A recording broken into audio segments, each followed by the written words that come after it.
बिस्मिल्लाहिर्रहमानिर्रहीम।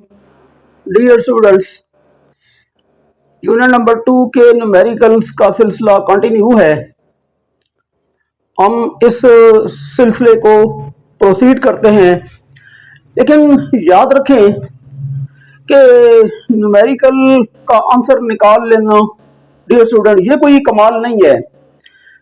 असल यह है कि टॉपिक से रेलेवेंट किसी किस्म का भी कोई न्यूमेरिकल हो तो आपके अंदर ये स्किल हो कि आप उसको अच्छे तरीके से सॉल्व करें और उसका आंसर भी निकालें और आप उसको समझ भी सकें कि इसमें क्या पूछा गया था और मैंने इसका क्या आंसर दिया। तो जो मेन चीज है इसके अंदर डियर स्टूडेंट्स वो ये है कि आपके अंदर न्यूमेरिकल को सॉल्व करने की स्किल जनरेट हो। तो उसके लिए प्रैक्टिस भी है और उसके लिए डियर स्टूडेंट्स कुछ चीजें भी हैं, अगर आप इनको याद रख लें तो इंशाल्लाह आपके लिए न्यूमेरिकल को सॉल्व करना आसान होगा। देखें, फर्स्ट ऑफ ऑल ये है कि आपके पास न्यूमेरिकल की एक स्टेटमेंट होती है, एक इबारत होती है। आपने उसको अच्छे तरीके के साथ रीड करना है, आपने उसको अच्छे तरीके से पढ़ लेना है। 2 मरतबा पढ़ें, 3 मरतबा पढ़ें, 4 मरतबा पढ़ें, जब तक आपको अच्छे तरीके से इबारत समझ ना आ जाए आप पढ़ते रहें। 2-4 मरतबा जब आप अच्छे तरीके से इसको पढ़ लें और समझ लें तो उसके बाद जो इसका अगला स्टेज है वो ये है कि आपने इस स्टेटमेंट को देखकर आपने डेटा नोट करना है और उनके यूनिट के साथ आपने नोट करना है। और फिर उसके बाद ये स्टूडेंट्स, कई जगह ऐसी होती हैं और कुछ जगहों पर हमें जो हमारा डेटा होता है उनको SI यूनिट के अंदर कन्वर्ट करना पड़ता है। तो अकॉर्डिंग टू सिचुएशन हमें वहां पे जो है वो फाइंड हो जाता है, तो उसके मुताबिक फिर हम जो है वो SI यूनिट में कन्वर्ट कर लेते हैं। कुछ जगह होती हैं जहां पे हमें जरूरत नहीं होती और वहां पे भी हमें पता लग जाता है। बहरहाल आप ये ध्यान में रखें कि आपने डेटा नोट करना है और उसको जो है SI यूनिट में करना है अगर जरूरत हो।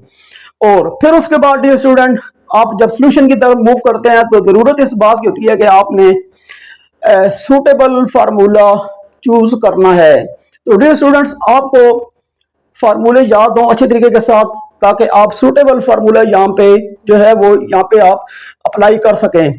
तो डियर स्टूडेंट्स, यहाँ पे जो डेटा होता है जो आप नोट करते हैं ये आपको खुद गाइड करता है कि आपने इस मौका पर और इस सिचुएशन में आपने कौन सा फार्मूला यूज करना है।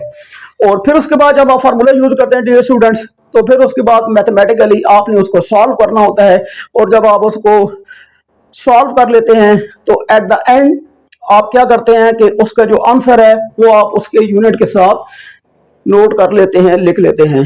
तो डियर स्टूडेंट, इन चीजों को अगर आप ध्यान में रखेंगे इंशाल्लाह ताला और इस पर आप प्रैक्टिस करेंगे तो आपके लिए न्यूमेरिकल करना इंशाल्लाह इंतहाई आसान होगा। तो लेट्स मूव। आज हमारा न्यूमेरिकल है 2.2। A car is moving with average speed of 72 kilometre per hour. How much time will it take to cover a distance of 360 kilometre. एक कार की जो स्पीड है, एवरेज स्पीड है, वो यहाँ पे आपको नजर आ रही है 72 किलोमीटर पर आ रहा है।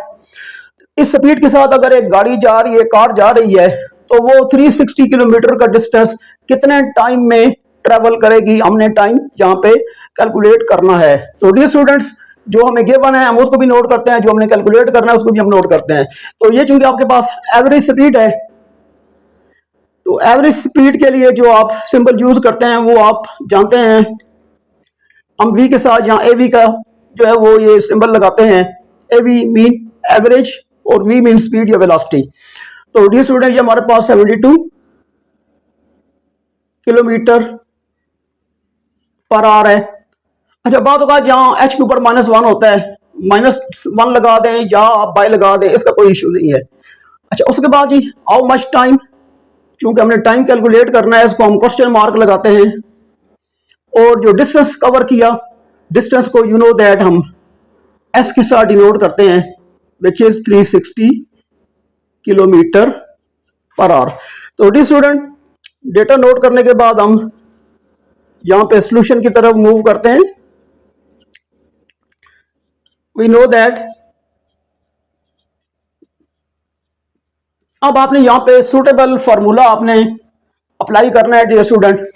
तो ये जो डेटा है अब इसको आपने यहाँ पे सिचुएशन ऐसी है कि यहाँ पे आप इसको आप ऐसे यूनिट में कन्वर्ट ना करें, क्योंकि ये सारे यूनिट हैं, ये क्योंकि बिग यूनिट हैं, इनको जब आप ऐसे यूनिट में कन्वर्ट करेंगे तो आपको यहाँ पे टाइम भी लगेगा, और क्योंकि ये भी जो है ये बिग यूनिट के अंदर है और ये भी बिग यूनिट के अंदर है, तो इसलिए नो नीड टू कन्वर्ट ऐसे यूनिट। हाँ, अगर ये हो कि आपके पास कोई एक ऐसे यूनिट में है और एक बिग यूनिट में है, तो फिर आपने यहाँ पे जो है ना जी वो जो बिग यूनिट है उसको आप ऐसे यूनिट में कन्वर्ट कर लें। तो लेट्स मूव, हम इसको सॉल्व करते हैं। डियर स्टूडेंट, आपका ये जो डेटा है ये आपको खुद बता रहा है कि आपने यहां पर कौन सा फार्मूला अप्लाई करना है। तो you know that S is equal to V average multiply by T. ये आप लास्ट टाइम ग्राफ के अंदर आप ये फार्मूला जो है वो आप फाइंड कर चुके हैं, और आप जो है ना जी इस फार्मूले को जानते हैं, तो लिहाजा हमने यहाँ पे ये फार्मूला लगा दिया अकॉर्डिंग टू डेटा। आप देखें आपके पास यहाँ पे S जो है वो 360 है, और एवरेज स्पीड जो है वो आपके पास 72 है, और टाइम आपने निकालना है। सॉल्व करने के बाद हम एट द एंड जो है वो हम यूनिट यहाँ पे अप्लाई कर देंगे। तो डियर स्टूडेंट, बोथ साइड अगर हम यहाँ पे 72 से मल्टीप्लाई डिवाइड कर दें तो ये आपके पास यहाँ पे कैंसिल हो जाएगा, यहाँ पे आपके पास टी रह जाएगा। अब डियर स्टूडेंट, यहाँ पे आप इसको डिवाइड करेंगे तो ये आपके पास 5 टाइम पे कैंसिल होगा। 72 5 आर 360, तो t इक्वल टू 5 आ गया। इसको हम सेट कर लेते हैं, t equal to 5।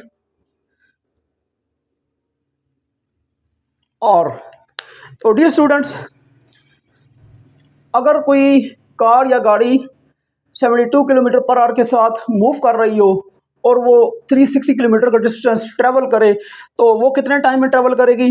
Dear student, वो 5 आवर में ट्रेवल करेगी, यानी 5 घंटों में जो है जी वो 360 किलोमीटर का डिस्टेंस ट्रेवल करेगी, अगर वो 72 किलोमीटर पर आवर की स्पीड से चल रही हो। तो डियर स्टूडेंट्स, इस तरीके के साथ जो है हम अपना न्यूमेरिकल हम सॉल्व करेंगे, और अकॉर्डिंग टू सिचुएशन हम यहाँ पे डेटा लिखेंगे, और उसको अगर ज़रूरत हुई तो ऐसा यूनिट में कन्वर्ट करेंगे, नहीं तो जो अगर बिग यूनिट है या स्मॉल यूनिट है तो उसी में हम कंटिन्यू रखेंगे, और सूटेबल फार्मूला अप्लाई करके हमने उसको जो है वो सॉल्व करना है, और एट द एंड जो है वो हमने जो सूटेबल यूनिट होगा क्वांटिटी का वो अप्लाई कर देंगे, और यहाँ पे हमारा आंसर होगा।